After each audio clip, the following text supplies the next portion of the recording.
2 Tawarikh 22. Yerusalem dikepung oleh Sanherib. Setelah peristiwa yang menunjukkan kesetiaan Hizkia itu, datanglah Sanherib, raja Asyur, menyerbu Yehuda. Ia mengepung kota-kota berkubu dan berniat merebutnya. Ketika Hizkia mengetahui bahwa Sanherib datang hendak memerangi Yerusalem, ia berunding dengan para panglima dan pahlawannya untuk menutup segala mata air yang terdapat di luar kota, dan mereka itu bersedia membantunya. Maka berkumpullah banyak orang, mereka menutup semua mata air dan sungai yang mengalir dari tengah-tengah negeri itu. Kata mereka, mengapa raja-raja Asyur harus mendapat banyak air kalau mereka datang? Dengan sekuat tenaga, Hizkia membangun kembali seluruh tembok yang telah terbongkar, mendirikan menara-menara di atasnya dan tembok yang lain di luarnya. Ia memperkuat juga Milo di kota Daud dan membuat lembing dan perisai dalam jumlah yang besar. Ia mengangkat panglima-panglima perang yang mengepalai rakyat, menyuruh mereka berkumpul kepadanya di halaman pintu gerbang kota, dan menenangkan hati mereka dengan kata-kata. Kuatkanlah dan teguhkanlah hatimu, janganlah takut dan terkejut terhadap Raja Asyur serta seluruh laskar yang menyertainya, karena yang menyertai kita lebih banyak daripada yang menyertai dia. Yang menyertai dia adalah tangan manusia, tetapi yang menyertai kita adalah Tuhan Allah kita, yang membantu kita dan melakukan peperangan kita. Oleh kata-kata Hizkia, Raja Yehuda itu, rakyat mendapat kepercayaannya kembali. Sesudah itu Sanherib, Raja Asyur yang sedang mengepung Lakis dengan seluruh kekuatan tentaranya, mengutus beberapa pegawai ke Yerusalem kepada Hizkia Raja Yehuda dan kepada semua orang Yehuda yang ada di Yerusalem dengan pesan, beginilah titah Sanherib Raja Asyur, apakah yang kamu harapkan, maka kamu tinggal saja di Yerusalem yang terkepung ini? Bukankah Hizkia memperdayakan kamu supaya kamu mati kelaparan dan kehausan dengan mengatakan Tuhan Allah kita akan melepaskan kita dari tangan Raja Asyur? Bukankah Hizkia ini yang menjauhkan segala bukit pengorbanan dan mezbah Tuhan itu, dan berkata kepada Yehuda dan Yerusalem, hanya di depan satu mezbah kamu harus sujud menyembah dan membakar korban di atasnya? Tidakkah kamu ketahui apa yang aku dan nenek moyangku lakukan terhadap semua bangsa negeri-negeri lain? Apakah para Allah bangsa-bangsa segala negeri itu pernah berhasil melepaskan negeri mereka dari tanganku?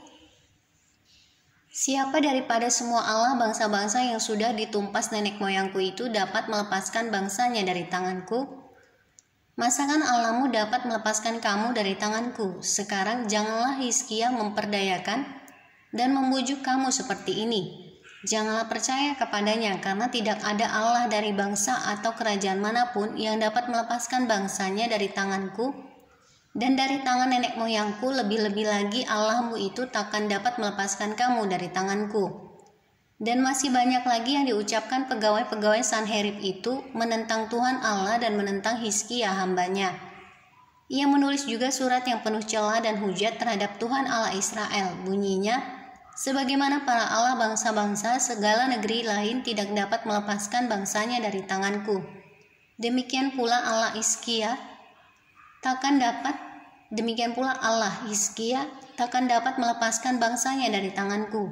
Dan mereka berseru dengan suara nyaring dalam bahasa Yehuda kepada rakyat Yerusalem yang ada di atas tembok untuk menakutkan dan mengejutkan mereka supaya mereka dapat merebut kota itu. Mereka berbicara tentang Allah Yerusalem seperti tentang para Allah bangsa-bangsa di dunia adalah buatan tangan manusia. Yerusalem luput dari tangan Sanherib. Tetapi oleh karena itu Raja Hizkia dan Nabi Yesaya bin Amos berdoa dan berseru kepada surga. Lalu Tuhan mengirim malaikat yang melenyapkan semua pahlawan yang gagah perkasa, pemuka dan panglima yang ada di perkemahan Raja Asyur, sehingga ia kemalu-maluan kembali ke negerinya.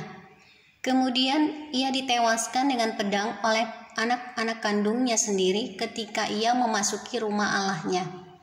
Demikianlah Tuhan menyelamatkan Hizkia dan penduduk Yerusalem dari tangan Sanherib Raja Asyur dan dari tangan semua musuhnya. Dan ia mengaruniakan keamanan kepada mereka di segala penjuru. Banyak orang membawa persembahan ke Yerusalem untuk Tuhan, dan barang-barang berharga untuk Hizkia Raja Yehuda itu. Sejak itu ia diagungkan oleh semua bangsa. Tahun-tahun terakhir dari pemerintahan Hizkia. Pada hari-hari itu Hizkia jatuh sakit sehingga hampir mati. Ia berdoa kepada Tuhan dan Tuhan berfirman kepadanya dan memberikannya suatu tanda ajaib. Tetapi Hizkia tidak berterima kasih atas kebaikan yang ditunjukkan kepadanya, karena ia menjadi angkuh, sehingga ia dan Yehuda dan Yerusalem ditimpa murka. Tetapi ia sadar akan keangkuhannya itu dan merendahkan diri bersama-sama dengan penduduk Yerusalem, sehingga murka Tuhan tidak menimpa mereka pada zaman Hizkia. Hizkia mendapat kekayaan dan kemuliaan yang sangat besar. Ia membuat perbendaharaan untuk emas, perak, batu permata yang mahal-mahal, rempah-rempah, perisai-perisai, dan segala macam barang yang indah-indah. Juga tempat perbekalan untuk hasil gandum, untuk anggur dan minyak, dan kandang-kandang untuk berbagai jenis hewan besar, dan kandang-kandang untuk kawanan kambing domba. Ia mendirikan kota-kota, memperoleh banyak kambing domba dan lembu sapi, karena Allah mengaruniakan dia harta milik yang amat besar. Hizkia ini juga telah membendung aliran Gihon di sebelah hulu dan menyalurkannya ke Hili, ke sebelah barat, ke kota Daud. Hizkia berhasil dalam segala usahanya. Demikianlah juga ketika utusan-utusan Raja Babel datang kepadanya untuk menanyakan tentang tanda ajaib yang telah terjadi di negeri.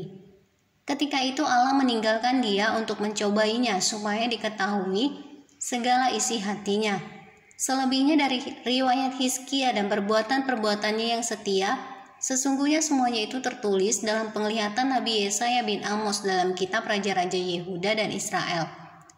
Kemudian Hizkia mendapat perhentian bersama-sama dengan nenek moyangnya dan dikuburkan di pendakian ke peguburan anak-anak Daud.